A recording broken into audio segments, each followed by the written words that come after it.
Susie Wiles interview fallout exposes tensions inside the Trump White House.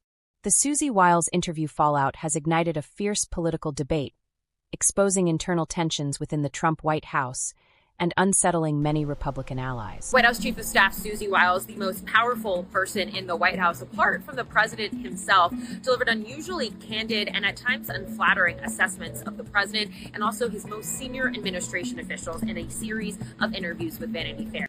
As Chief of Staff, Wiles is known for her disciplined, behind-the-scenes leadership, making her unusually candid remarks all the more shocking to insiders and strategists alike. In a series of on-the-record interviews, Wiles offered a rare glimpse into the dynamics of President Donald Trump's administration. In a cabinet meeting one day, and they do tend to go on a while.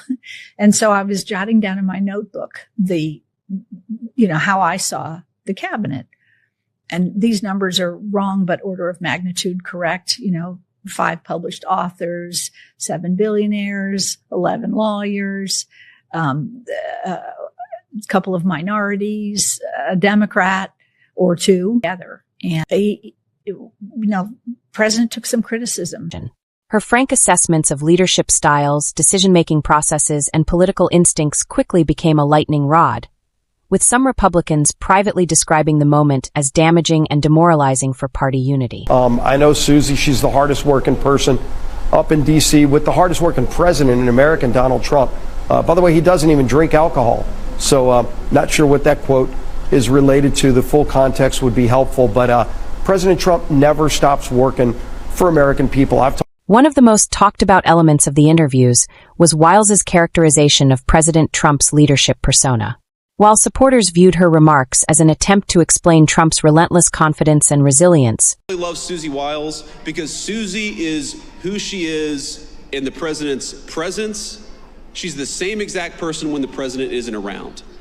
I've never seen Susie Wiles say something to the president and then go and counteract him or subvert his will behind the scenes. Critics argued the comments risked distracting from policy priorities and reinforcing media narratives about internal discord.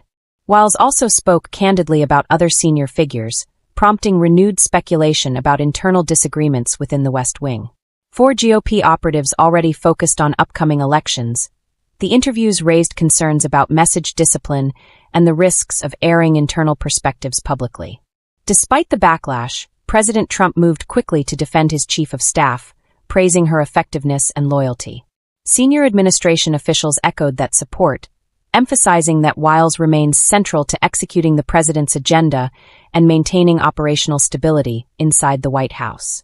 Wiles has stood by her remarks, pushing back against claims of division and arguing that her words were taken out of context. She reaffirmed her commitment to the administration's goals and dismissed suggestions that the interviews reflected dysfunction behind the scenes.